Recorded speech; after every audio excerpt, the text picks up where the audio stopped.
Welcome to the Betting Pros PGA Podcast. That's Bo McBrayer. I'm Pat Fitzmaurice.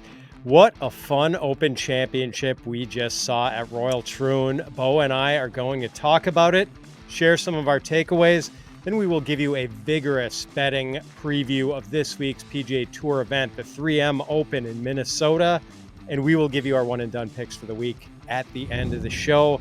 The Betting Pros PGA Podcast is sponsored by Underdog Fantasy.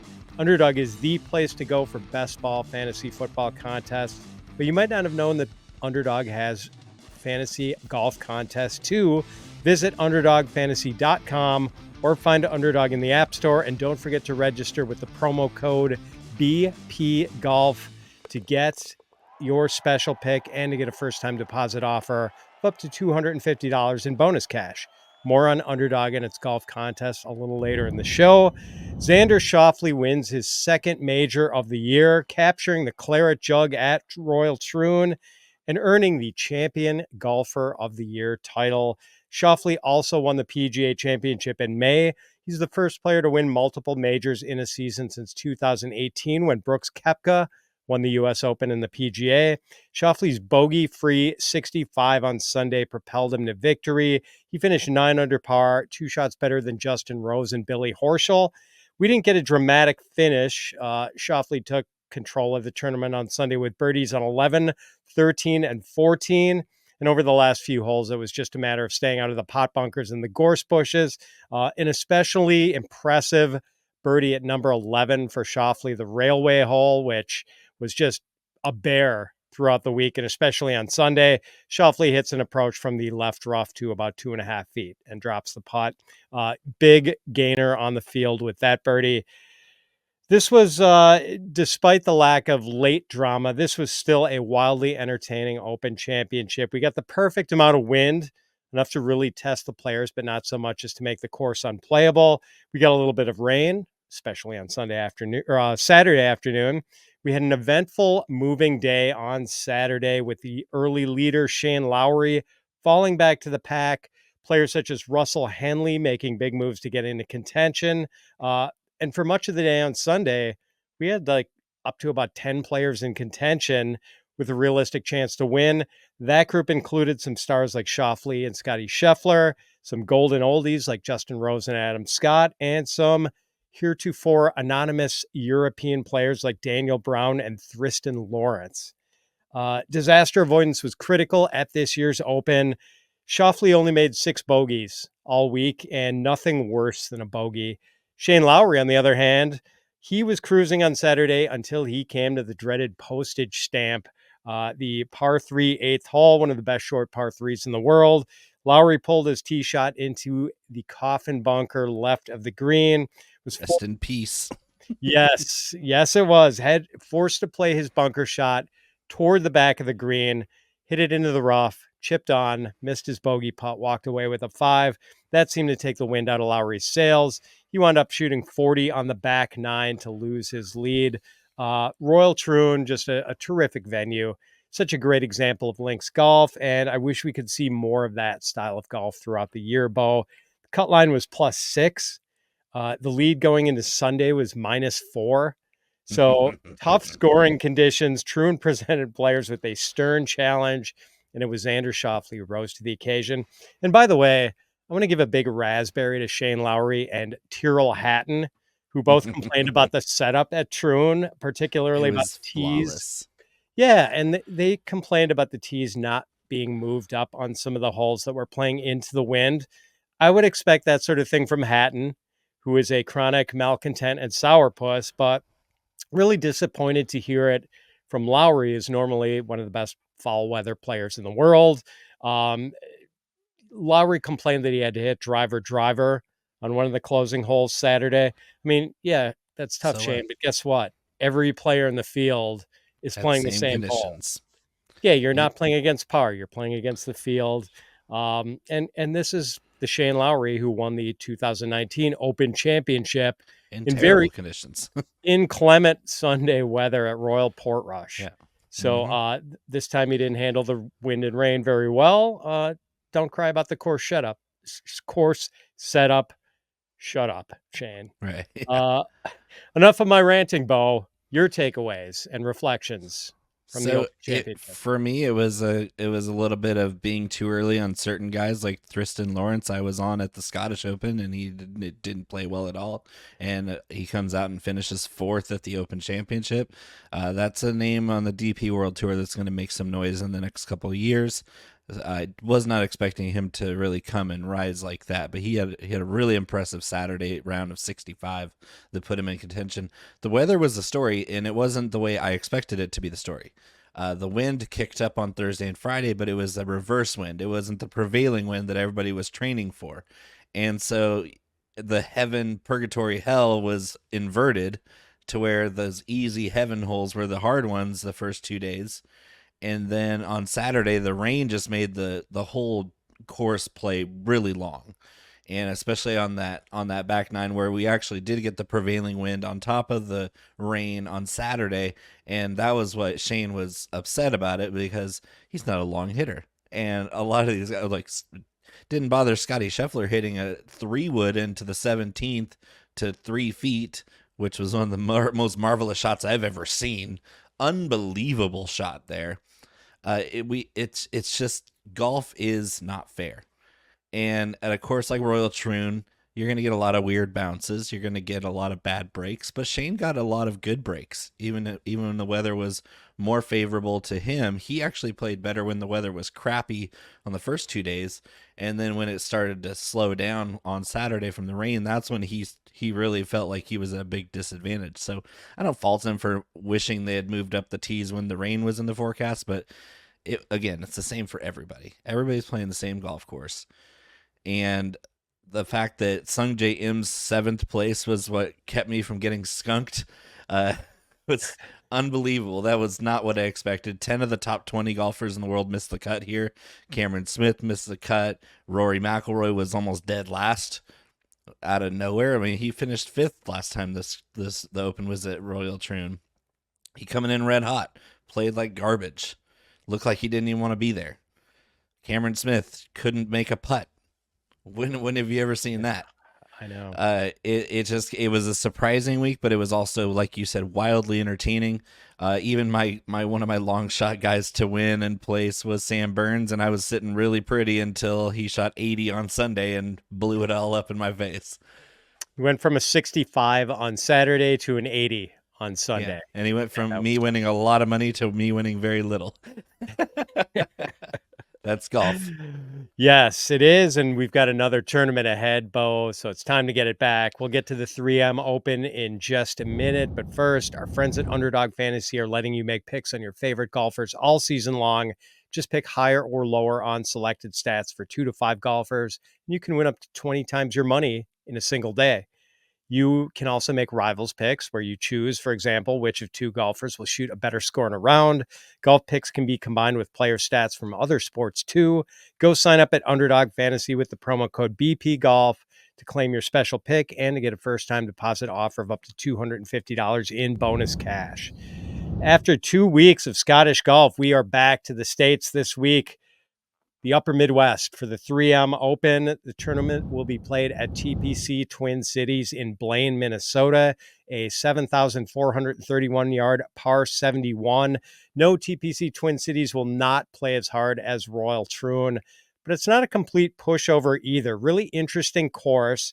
Water, not a factor at Troon. It'll definitely be a factor at TPC Twin Cities. Water comes into play on 15 of the 18 holes. You'll see a lot of birdies on this course, but you also see some double bogeys. The fairways, fairly generous, but these water hazards come into play on a lot of the tee shots at TPC Twin Cities. A lot of those water hazards run down the right side of these holes, so you don't want to be fighting a slice or a push. They're 3 par 5s. They're all between 593 and 596 yards, reachable with a big drive. The 18th hole is a fun finishing hole. It's got a big pond guarding the front right part of the green. The par 4s are a good mix of short, medium, and long. Greens are bent grass. They'll be faster than the greens at Troon. But the greens at TPC Twin Cities aren't especially daunting, not as undulating as the greens we saw in Detroit a few weeks ago at the Rocket Mortgage Classic. The defending 3M Open champion is Lee Hodges. He just ran away with this tournament last year, 24 under par, 7 shots clear of the field. Other winners of this 6-year-old event, Tony Finau, who finished minus 17 in 2022, Cameron Champ, who was minus 15 in 2021, Michael Thompson, who was minus 19 in 2020, and Matthew Wolff, who finished minus 21 to win the inaugural 3M Open by 1 shot over Colin Morikawa and Bryson DeChambeau, which now seems pretty improbable given the way Wolff's career has gone and the way the other 2 guys' careers have gone. Weather forecast, mostly sunny and warm, no rain in the forecast. Temperatures expected to be in the upper 80s to lower 90s. Light winds of 5 to 10 miles an hour Thursday. Slightly breezier conditions Friday, Saturday, and Sunday, 10 to 20 miles per hour. Bo, your thoughts on TPC Twin Cities and what it's going to take to win on this course? It's an interesting juxtaposition in strategy where you couldn't really gain strokes at Royal Troon off the tee. It was basically you were either in the fairway or you weren't in the fairway. And at Royal Troon, it was easier to find fairways even when the wind was up. It's going to be not difficult to find fairways here, but more consequential if you miss the fairways at TPC Twin Cities. And short game, because these greens you mentioned are a lot different from Troon in every way. They're faster. They're also 3 times bigger. These are gigantic green complexes, so you're going to look more at like your lag putting stats, your 3-putt avoidance stats, rather than around the green prowess, because a lot of these guys that were missing greens at the Scottish and at the Open Championship, if they're in this tournament, they're not going to have as much trouble finding the green. It's going to be on proximity. It's going to be making those 2 putts or even the 1 putts. And approach is going to be back into favor here, where it's not as much of a crapshoot because we're not looking at inclement weather. We're not looking at tiny little greens that have a bunch of runoffs into nasty pot bunkers. This is a complete flip in strategy. It's a complete flip in which guys I'm looking at. I'm looking at guys who are long and accurate off the tee. That combination plays well everywhere, but especially here. And then I'm looking at guys who make a lot of birdies and can avoid the big number, because you're not going to see a lot of like pars and bogeys here. You're going to see a bunch of birdies and you're going to see some blow ups, because if you find the water here, you're going to blow up. Now, we will get to the odds in just a minute, but first, if you want a chance to win a free 1-year premium Betting Pros subscription, you can, you need to subscribe to the Betting Pros YouTube channel right now. Comment below in this video, and that's it. We'll be announcing a winner right here on the channel, so turn on those notifications so you can be alerted when new episodes are up and to claim your prize. And speaking of Betting Pros Premium, with a premium Betting Pros sub, you'll have full access to our new Betting Pros betting systems feature designed to help you find winning trends and make smarter bets. Create and customize your own systems by sport, bet type, time frame, or other selected parameters in order to find the most profitable betting opportunities.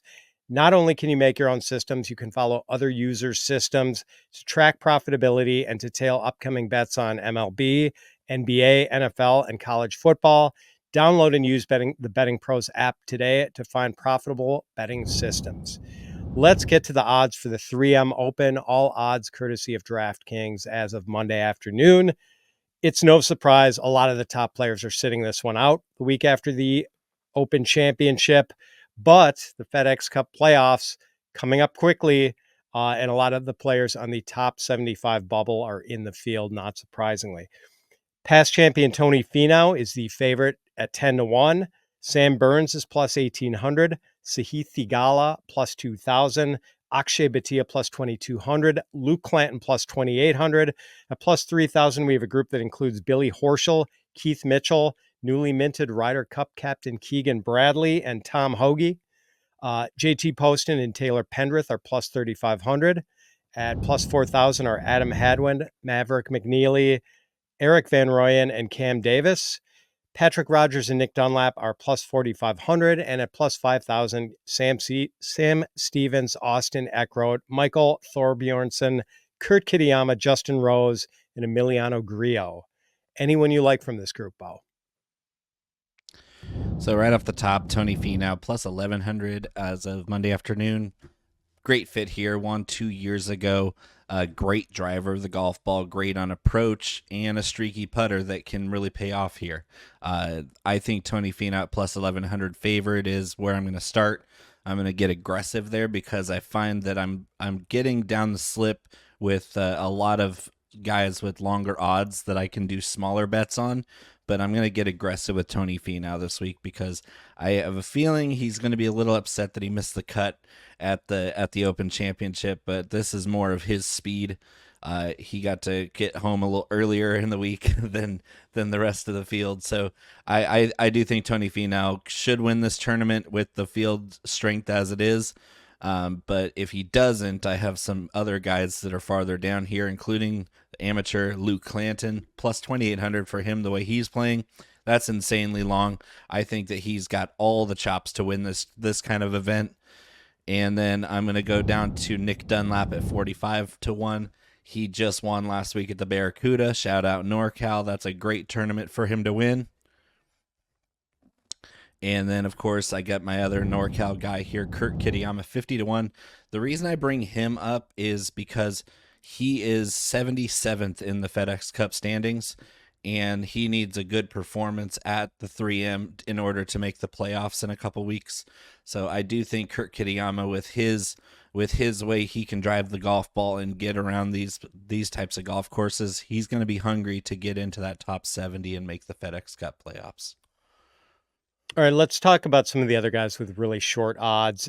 Sam Burns got himself into the hunt at the Open Championship, as we talked about with that 65 on Saturday, but then blew up on Sunday.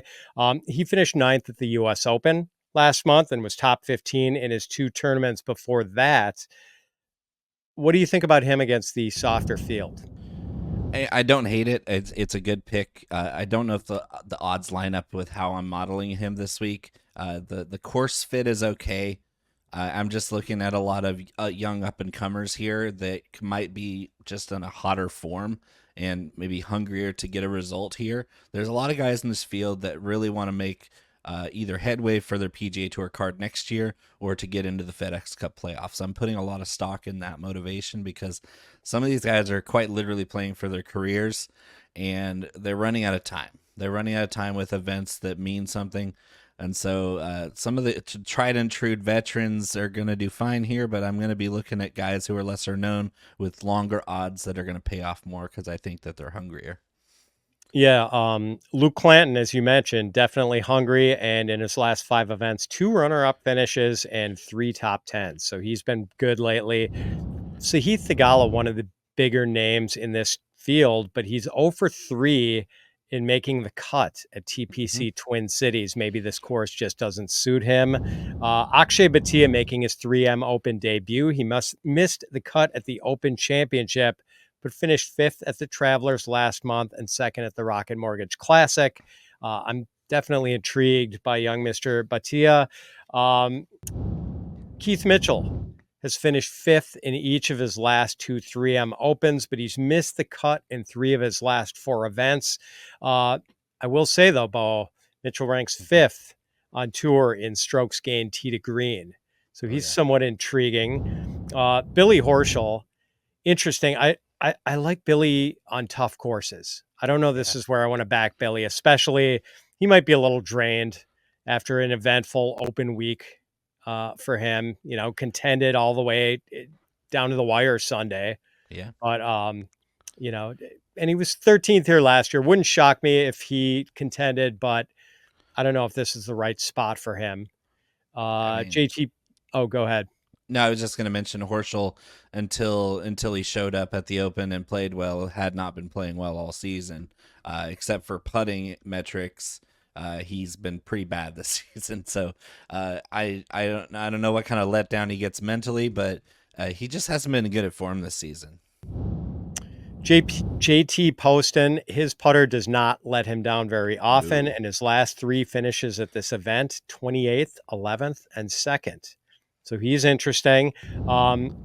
Emiliano Grillo got off to a good start this season, 4 top 25s in 4 top 25s in his first 5 events. Hasn't recorded a top 25 since the Arnold Palmer Invitational in March, but he's been really good in this event. His past finishes here, 3rd, a missed cut, 2nd, and 10th.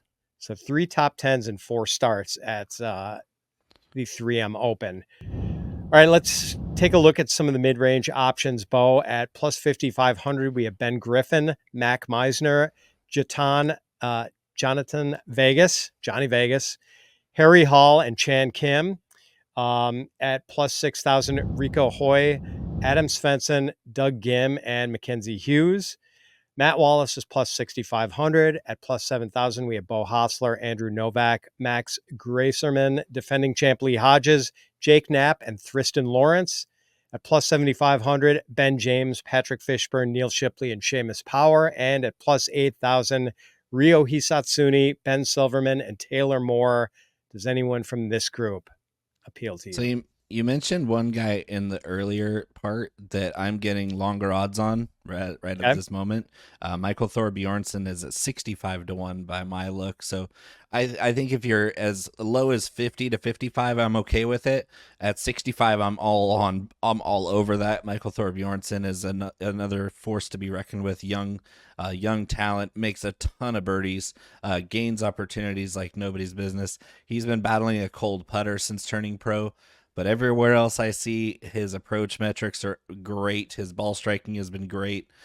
This is a guy who can score on these types of golf courses, especially with the way he hits the ball off the tee.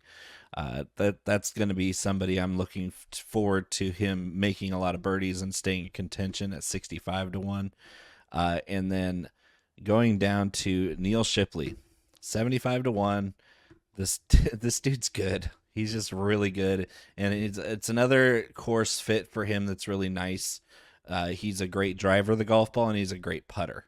His approach has been a little off. His short game's been a little off, but where you don't get a lot of consequence on approach here because of how big the greens are, this guy's putting stroke is going to put him into contention in a lot of places like this. To get him with the way he's playing of late at 75 to 1, I love Neil Shipley. Yeah, those are good calls. Thorbjornsen, with the talent he has, and you figure if there's a breakthrough, maybe it comes in one of these fields, weaker fields. Speaking of weaker fields, a couple of guys who've done pretty well in some of the recent events with weaker fields. Mac Meisner, 20th at the John Deere, 16th at the ISCO Championship, 4th at the Barracuda last week. And Harry Hall won the ISCO 2 weeks ago and was 12th at the John Deere. Missed the cut here, though, last year in his 3M debut. Rico Hoey is an interesting guy, Bo. He's finished top 10 in 3 of his last 4 events. Granted, these events with weaker fields. And he ranks 8th in Tour in total driving. He's a pretty good driver of the ball. Some other guys from this group, Lee Hodges, the defending champ, is been a bit cold lately, but he was 12th back at the PGA Championship in May and 12th at the Charles Schwab the following week. And Doug Ghim has finished 27th or better in 3 of his 4 3M appearances. He ranks 17th in strokes gained tee to green. Let's talk long shots, Bo. Give me some players with odds of 90 to 1 or longer.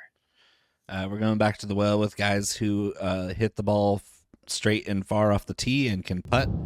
Pierceson Coody has been on a heater lately. He started off this season about as bad as you can, but he's been really good of late. Last couple months, he's been showing up on the top of leaderboards, especially in these kinds of events. He's a force to be reckoned with when birdies are at a premium. I really like him at 90 to 1. And then going down, I'm actually going to drop all the way down to 400 to 1, I think is his last number. Let me find it here again. 200 to 1. Callum Tarren pops for me in my model just the way I filter it. He's had a dreadful season this year. He's just a really good ball striker whose putting has been atrocious. It's been a really bad year for Callum Tarren, but this is the kind of place where you can get on track with the way what he does well is what we want at this golf course. So that's what I'm going to look for with Callum Tarren. Everything but putting seems to look like he's due for a turnaround at 200 to 1. I'll take my chances. I'll add two more names. Matti Schmid, I think, is 120 to 1. I'm kind of back on the Matti Schmid train. You just love those bombing Germans. Yes, Matti did. Right, Steven Jaeger, Jaeger born in Germany, but so Matti had 4 top 26 finishes in the month of March. He was kind of hot. Hasn't really done much since, but I know he has talent. I know he's a big hitter, and he also finished 20th here last year in his first ever 3M Open. And Ryan Moore, 170 to 1, not having a good year, but like statistically, he hasn't been too bad. His only really nice finish this year was a 5th at the Valspar back in the spring, but he's 27th in strokes gained tee to green. I don't think he's totally over the hill yet at age 41. All right, so what do you have on your betting card as of now, Bo?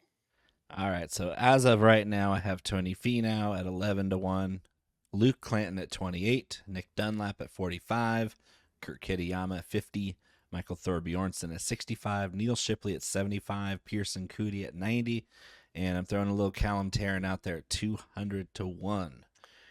Big card, but after Finau, it's pretty conservative on the wagering scale. I'm actually going to pass on Finau. I don't know if that's the wise move, and I'm going to take Akshay at 20 to 1. I'm going to take Emiliano Grillo at 50 to 1. Rico Hoey at 60 to 1. Bo, you talked me. I was going to take Doug Ghim, but the heck with that. Scratch Doug Ghim. Like if I can get Michael Thorbjornsen at longer odds than Doug Ghim, I'll take him at 65 to 1. And I think I'm going to throw in Shipley also onto my card, and then a little outright on Ryan Moore. So now for the one and done picks. Last week, Bo took Cameron Smith. I took Tyrrell Hatton. They both missed the cut. I also bet on both guys. What a nightmare.